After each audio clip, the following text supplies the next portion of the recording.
In the early 18th century, one of the greatest composers of the age formed a unique creative relationship with a group of women that lasted for 36 years.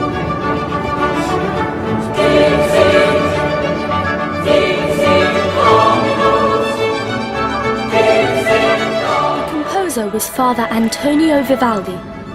The female singers and instrumentalists were all figlie, or daughters of an ancient Venetian institution known as La Pietà, or the Mercy, a home for abandoned children. Vivaldi's Four Seasons, written by Anna Harwell Salenza, illustrated by Joanne E. Kitchell. Venice, Italy, the jewel of the Adriatic Sea. In the 18th century, tourists flocked to Venice. They strolled through St. Mark's Square and floated in gondolas under moonlight. Venice was an island of luxury and splendor. Most of all, it was a city of music. Opera flowed from the theaters. Folk songs drifted along the canals. Trumpets and trombones filled the soaring vaults of St. Mark's Basilica. Music was everywhere. But the most mesmerizing performances came from the Ospedale della Pietà, an orphanage at the edge of the city. All of you represent the musicians of the Pietà, and they came in as babies, and most of them stayed all their lives, and there was a very, very special relationship between Vivaldi and these women. What he understood was their position, because all of you were dumped, that you were all unwanted. And when you're unwanted, you're more vulnerable, you're more sensitive. And he understood that. And that's why he wrote in the way that he wrote. So he gave all of you a chance to star. And that's the important thing about Vivaldi's music, written for the Pietà. Fortunately, there was an alternative open to any woman who, for whatever reason, was unable to take care of her newborn child. Since the Middle Ages, Venice had developed a group of 4 great institutions, or ospedale, which formed a charitable welfare system for the city. Each week, the Pietà hosted a concert. Visitors gathered in the Great Hall, eagerly awaiting the event. One by one, a dozen musicians appeared in the upper gallery. They raised their instruments, and within seconds, a sparkling wave of music splashed down from above. Soaring violins and violas merged with cellos and harpsichord. No one below could see the musicians' faces. A large, ornate grille hid them from view. The Pietà Orchestra was one of Italy's finest. Everyone knew the performers were special. All the musicians were young girls.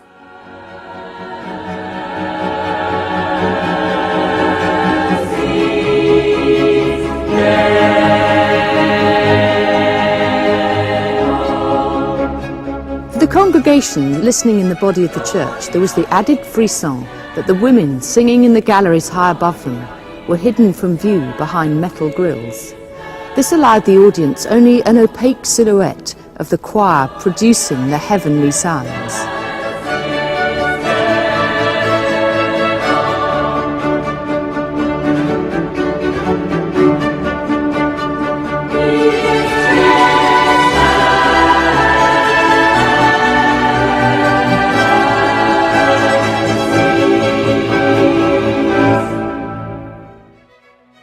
The girls of the Pietà rarely left the orphanage. Only their music teacher, a priest named Antonio Vivaldi, visited them regularly.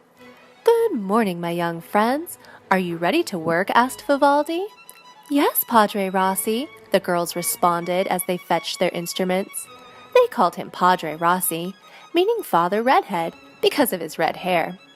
"I have composed a new concerto," he announced with excitement. "It's marvelous if I do say so myself." Vivaldi handed out the music. "Anna Maria, you are the oldest. You may play the solo."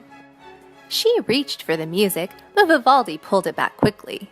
"Careful," he joked. "It's very fast." Anna Maria darted forward and grabbed the part. Speed is no problem, she said triumphantly.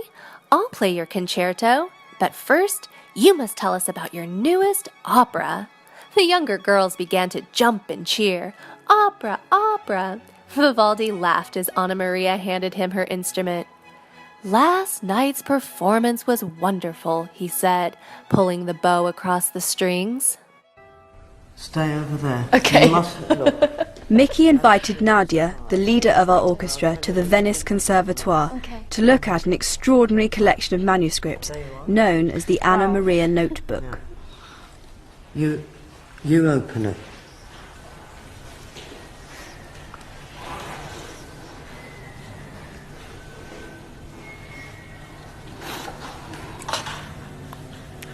Gosh, that's amazing. So there are loads of concertos in here. Oh yeah, go on. And Go. all written for her. And they don't look easy. No.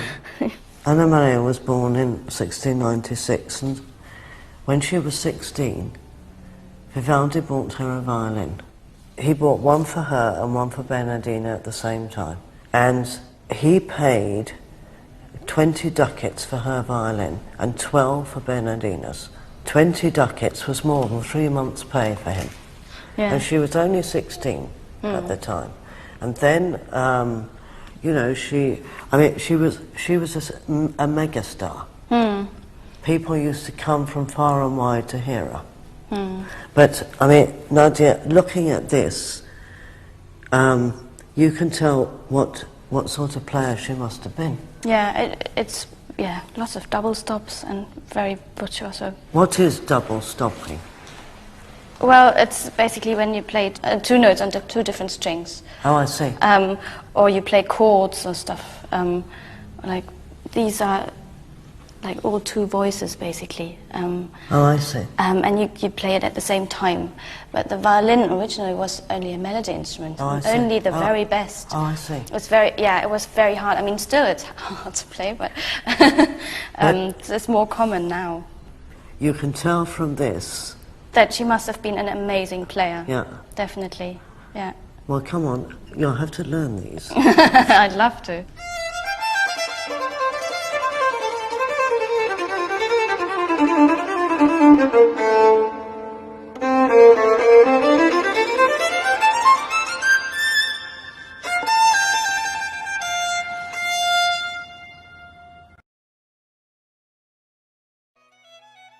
Violin in hand, Vivaldi brought each character to life. The valiant knight, the lovelorn maiden, the evil sorceress. In their minds, the girls traveled to distant cities, climbed volcanoes, and danced in silk gowns. Padre Rossi understood that life in the orphanage was difficult. Many of the girls had physical disabilities. Paulina limped, Teresa was blind in one eye, and Magdalena had trouble breathing. Through music, Vivaldi helped the girls forget the hard realities of their lives, at least for a while. The only bad thing about Vivaldi's job was the orphanage's board of governors. "There's no need to fill the girls' heads with silly stories," the chief governor complained. "I'm only trying to spark their imaginations," Vivaldi responded. "Storytelling makes them better musicians." "Hogwash," snapped the chief governor. "Your job is to teach them proper playing technique. We won't put up with your folly forever. Anna Maria is a fine violinist. Before long, she will be able to lead the music lessons herself." One of Mickey's great achievements has been to unearth the names and characters of women from the Pietà. Her painstaking detective work has so far revealed 140 women who studied under Vivaldi.